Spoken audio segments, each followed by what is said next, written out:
के अटिजम बालबालिकाहरू बिचाराका पात्र हुन्? उनीहरूलाई बिचारा भनिनु कतिको सही छ त? हजुरहरू कमेन्ट गर्नुहोला है।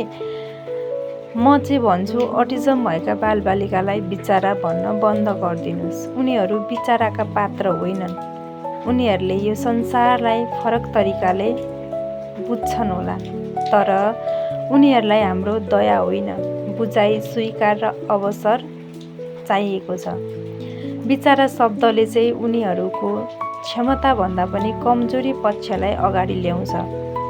हरेक बालबालिकाहरू सिक्ने, बढ्ने र आफ्नै तरिकाले उनीहरू प्रोग्रेसिभ भइरहेका हुन्छन्। यो सानो शब्दले सोच बदल्न सक्छ। आजैदेखि उनीहरूलाई बिचारा होइन, उनीहरू पनि सक्षम छन्, उनीहरूलाई अवसर चाहिन्छ भन्न सिकौँ। किनभने अटिजम कमजोरी त होइन नि त, विविधता हो। बिचारा शब्दले समावेशी सोचलाई कमजोर बनाउँछ। बिचारा भन्दा पनि उनीहरूलाई बुझौँ, साथ दियौँ, स्वीकार गरौँ भन्ने कुराले चाहिँ सकारात्मक प्रभाव पार्छ। त्यही भएर आजैबाट अटिजम बालबालिकाहरूलाई चाहिँ बिचारा भनेर चाहिँ भन्न छोडिदिनुहोस् है।